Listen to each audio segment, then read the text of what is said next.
ದರ್ಶನ್ ಅವರು. ಆ ಪ್ರಕ್ರಿಯೆ ಮುಗಿದ ನಂತರ ಅಲ್ಲಿಂದ ಹೊರಡ್ತಾರೆ. ಬೆನ್ನು ನೋವಿನಿಂದ ಬಳಲ್ತಾ ಇದ್ರು, ಆಗ್ಲೂ ಕೂಡ ಕುಂಟುತ್ತಾ ನಡೀತಾ ಇದ್ರು. ಈಗಲೂ ಕೂಡ ಅಂದ್ರೆ ಕಡಿಮೆ ಆಗಿಲ್ಲ ಬೆನ್ನು ನೋವು ಅಂತ ಅರ್ಥ. ಇದುವರೆಗೂ ಕೂಡ ಬೆನ್ನು ನೋವು ಇದ್ದೇ ಇದೆ, ಹಾಗಾಗಿನೇ ಅವರು ಕುಂಟ ಇದ್ದಾರೆ ಅನ್ನೋದು ಸ್ಪಷ್ಟವಾಗಿ ಕಾಣಿಸ್ತಾ ಇದೆ. ಇಷ್ಟೆಲ್ಲ ನೋವಿನಿಂದ ಬಳಲ್ತಾ ಇದ್ರು ಕೂಡ ಇದುವರೆಗೂ ಯಾಕೆ ಸರ್ಜರಿಯನ್ನ ಮಾಡಿಸ್ಕೊಂಡಿಲ್ಲ ಅನ್ನೋ ಪ್ರಶ್ನೆಯೂ ಕೂಡ ಇದೆ.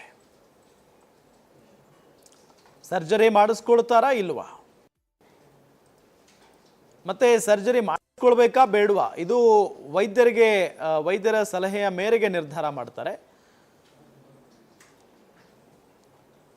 ಮತ್ತು ಕೋರ್ಟ್ನಲ್ಲಿ ಈ ಕಾರಣವನ್ನ ನೀಡಿದ್ರು ಅವರು, ತುರ್ತು ಸರ್ಜರಿ ಆಗಲೇಬೇಕು ನಿಟ್ಟಿನಲ್ಲಿ.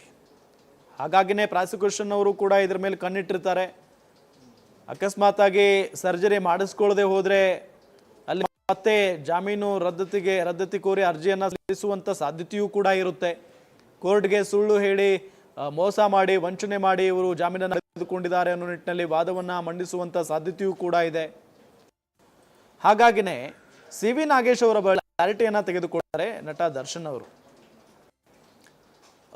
ಈಗ ಆಸ್ಪತ್ರೆ ಸೇರಬೇಕಾ ಅಥವಾ ಮನೆಗೆ ಹೋಗಬಹುದಾ ಅನ್ನೋ ನಿಟ್ಟಿನಲ್ಲಿ ಒಂದು ಪ್ರಶ್ನೆ ಆದ್ರೆ, ಆಸ್ಪತ್ರೆ ಸೇರದೆ ಈಗ ಡಿಸ್ಚಾರ್ಜ್ ಮಾಡ್ಕೊಂಡು ಮನೆಗೆ ಹೋದ್ರೆ ಏನಾದರೂ ಸಮಸ್ಯೆ ಆಗ್ಬಿಡುತ್ತಾ, ಇದ್ರ ಜೊತೆಗೆ ಸರ್ಜರಿಯನ್ನ ಮಾಡಿಕೊಳ್ಳದೆ ಹೋದ್ರೆ ಮುಂದಿನ ದಿನಗಳಲ್ಲಿ ಏನಾದರೂ ನಮಗೆ ಸಮಸ್ಯೆ ಆಗ್ಬೋದಾ, ಇದೆಲ್ಲದರ ಬಗ್ಗೆಯೂ ಕೂಡ ಸಿ.ವಿ. ನಾಗೇಶ್ ಅವರ ಬಳಿ ಇಲ್ಲಿ ಚರ್ಚೆಯನ್ನ ನಡೆಸಿ ಸಿ.ವಿ. ನಾಗೇಶ್ ಯಾವ ರೀತಿಯಾದಂಥ ಸಲಹೆ ಕೊಡ್ತಾರೆ ಅದನ್ನ ಫಾಲೋ ಮಾಡುವಂತ ಸಾಧ್ಯತೆ ಇದೆ ದರ್ಶನ್ ಅವರು.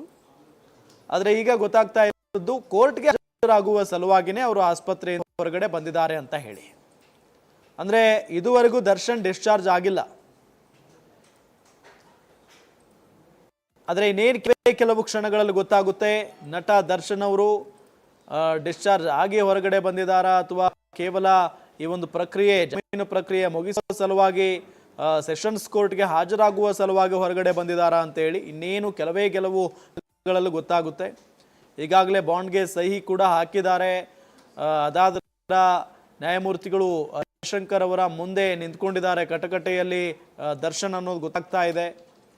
ಈ ಎಲ್ಲ ಪ್ರಕ್ರಿಯೆ ಮುಗಿದ ನಂತರ ಅವರು ಎಲ್ಲಿಗೆ ಹೋಗ್ತಾರೆ, ಆಸ್ಪತ್ರೆಗೆ ಹೋಗ್ತಾರಾ, ಮನೆ ಕಡೆಗೆ ಹೊರಡ್ತಾರಾ? ಧನ್ವೀರ್ ಇದ್ದಾರೆ ಅವ್ರ ಜೊತೆಗೆ, ಮತ್ತೆ ದರ್ಶನ್ ಅವರ ಪತ್ನಿಯೂ ಕೂಡ ಇದ್ದಾರೆ, ವಿಜಯಲಕ್ಷ್ಮಿ ಅವರು.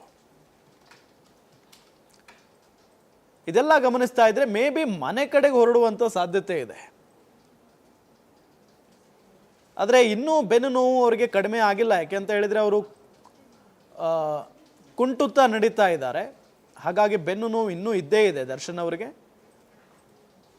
ನೋಡಿ, ದೃಶ್ಯದಲ್ಲಿ ನಿಮಗೆ ತೋರಿಸ್ತಾ ಇದ್ವಿ ದರ್ಶನ್ ಅವರು ಇಲ್ಲಿ ಕುಂಟುತ್ತಾ ನಡೀತಾ ಇರುವಂತ ದೃಶ್ಯ. ಹಾಗಾಗಿ ಬೆನ್ನು ನೋವು ಇನ್ನೂ ಕೂಡ ಕಡಿಮೆ ಆಗಿಲ್ಲ. ದರ್ಶನ್ ಅವರು ಮುಂದಿನ ದಿನಗಳಲ್ಲಿ ಏನಾದರೂ ಸರ್ಜರಿ ಮಾಡಿಸ್ಕೊಳ್ಳ ಇಲ್ವಾ, ಫಿಸಿಯೋಥೆರಪಿ ಮುಖೇನಾನೇ ಗುಣ ಆಗಬೇಕು ಅನ್ನೋ ನಿಟ್ಟಿನಲ್ಲಿ ಏನಾದರೂ ನಿರ್ಧಾರ ಮಾಡಿದಾರಾ, ಹೀಗೆ ಸಾಕಷ್ಟು ಪ್ರಶ್ನೆ ಇದ್ದಾವೆ. ಇದರ ಜೊತೆಗೆ ವೈದ್ಯರ ಸಲಹೆಯೂ ಕೂಡ ಅಗತ್ಯ ಆಗಿರುತ್ತೆ, ಅವಶ್ಯಕತೆ ಇರುತ್ತೆ. ವೈದ್ಯರು ಏನು ಹೇಳ್ತಾರೆ ಅನ್ನೋದರ ಮೇಲೆ ಅವರು ಸರ್ಜರಿ ಆಗುತ್ತಾ ಇಲ್ವಾ ಅನ್ನೋದು ನಿರ್ಧಾರ ಆಗುತ್ತೆ. ಇನ್ನು ಬಾಂಡ್ ಸಹಿ ಹಾಕಿದ್ದಾಯ್ತು, ಬಾಂಡ್ಗೆ ಸಹಿ ಹಾಕಿದ್ದಾಯ್ತು. ಈಗ ಆಸ್ಪತ್ರೆಗೆ ಹೋಗ್ತಾರಾ, ಮನೆಗೆ ಹೋಗ್ತಾರಾ ಅನ್ನೋದು ಒಂದು ಪ್ರಶ್ನೆ ಇದೆ. ಕುತೂಹಲ ಕೆರಳಿಸಿದೆ ಕೊಲೆ ಆರೋಪಿ ದರ್ಶನ್ ಅವರ ನಡೆ. ಇನ್ನು ಕೂಡ ಅವರು ಕೋರ್ಟ್ನ ಕಟ್ಟಕಡೆಯಲ್ಲೇ ನಿಂತ್ಕೊಂಡಿದ್ದಾರೆ, ನ್ಯಾಯಮೂರ್ತಿಗಳ ಮುಂದೆ ಕೈ ಮುಗಿದು ನಿಂತ್ಕೊಂಡಿದ್ದಾರೆ. ಎಲ್ಲ ಪ್ರಕ್ರಿಯೆ ಮುಗಿದ ನಂತರ ಅವರು ಹೊರಗಡೆ ಬರುವಂತ ಸಾಧ್ಯತೆ ಇದೆ.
A1 ಪವಿತ್ರ ಗೌಡಗೆ ಮನೀಶ್ರಿಂದ ಶ್ಯೂರಿಟಿ ನೀಡಲಾಗಿದೆ.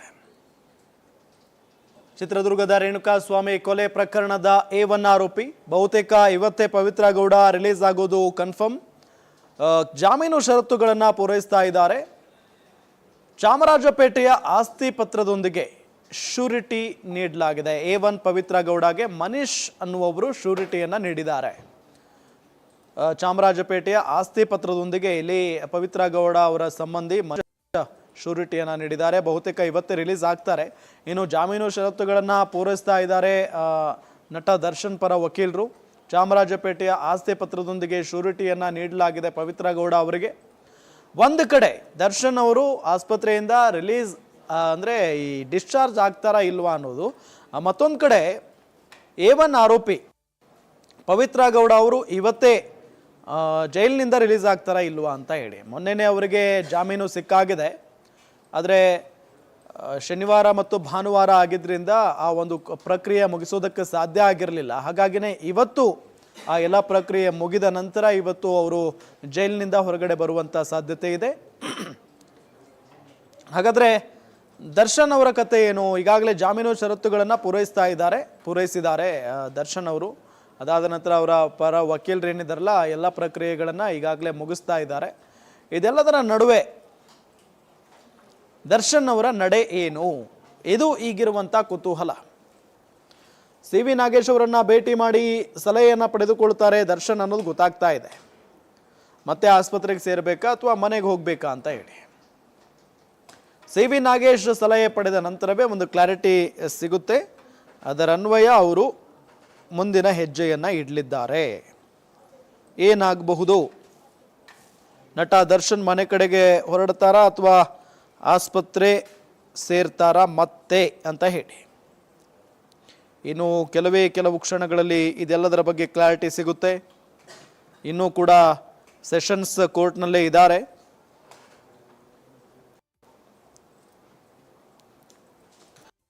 ಇನ್ನುಳಿದಂಥ ಆರೋಪಿಗಳ ಕತೆ ಏನು? ಹಾಗಾದ್ರೆ ಈ ಪ್ರದೋಷ್ ಮತ್ತು ವಿನಯ್ ಇವರು ಇದಾರಲ್ಲ, ನಾಗರಾಜ್, ಇವರೆಲ್ಲರ ಕತೆ ಏನು? ಹಾಗಾದ್ರೆ ಶ್ಯೂರಿಟಿ ನೀಡ್ತಾ ಇದ್ದಾರಾ? ಏನ್ ಕತೆ? ಆರೋಪಿ ದರ್ಶನ್ಗೆ ಧನ್ವೀರ್ ದಿವಾಕರ್ ಶ್ಯೂರಿಟಿ ನೀಡಿದ್ದಾರೆ. ದರ್ಶನ್ ನಿಮಗೆ ಏನಾಗಬೇಕು ಅಂತ ನ್ಯಾಯಮೂರ್ತಿಗಳು ಪ್ರಶ್ನೆ ಮಾಡಿದ್ದಾರೆ ಧನ್ವೀರ್ಗೆ. ಸಹೋದರ ಮತ್ತು ಸ್ನೇಹಿತ ಆಗಬೇಕು ಅಂತ ಧನ್ವೀರ್ ಮತ್ತು ದಿವಾಕರ್ ಉತ್ತರವನ್ನ ಕೊಟ್ಟಿದ್ದಾರೆ.